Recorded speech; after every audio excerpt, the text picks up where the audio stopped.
পটুয়াখালীর কলাপাড়ায় রুবিন আক্তার নামে এক গৃহবধূর মুখ বেঁধে খালে ফেলে চুবিয়ে হত্যা চেষ্টার অভিযোগ উঠেছে তার শ্বশুরবাড়ির লোকজনের বিরুদ্ধে। আজ মঙ্গলবার সকালে উপজেলার চম্পাপুর ইউনিয়নের চাইলতেবুনিয়া গ্রামে এ ঘটনা ঘটে। ভাইয়ের সাথে তার ভাসুর সাথে সমস্যা হয়েছে। হ্যাঁ, এরা বাপ ভাই আর কি।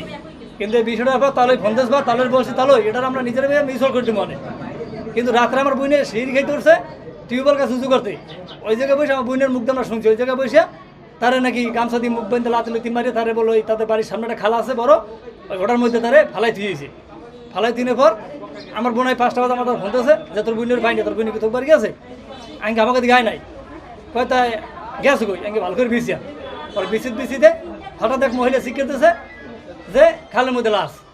ভুক্তভোগী ও স্থানীয় সূত্রে জানা গিয়েছে পারিবারিক বিরোধের জেরে রুবিনের উপর এই হামলা চালানো হয়। কাকি আগে ঢুকে গেছে ওই মাইলে এমটিসিন করে গেছে, হেউ ঢুকি হনে যে ওই বউ পান্তে পড়ে রয়েছে।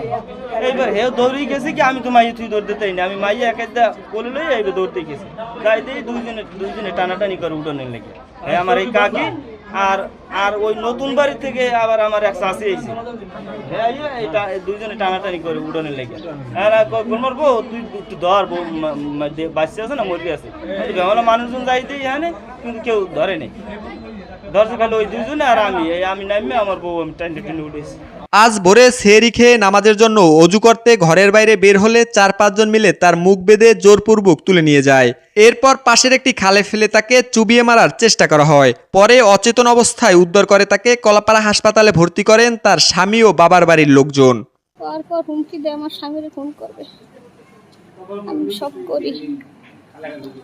করতে করতে রাত 12টা একটা বাজে,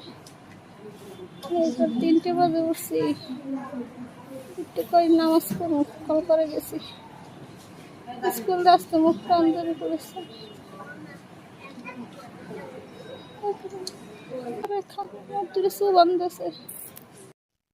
এ বিষয়ে কলাপাড়া থানার ওসি রবিউল ইসলাম জানিয়েছেন একটি লিখিত অভিযোগ পাওয়া গিয়েছে এবং পরবর্তী আইনানুগ ব্যবস্থা গ্রহণ করা হচ্ছে।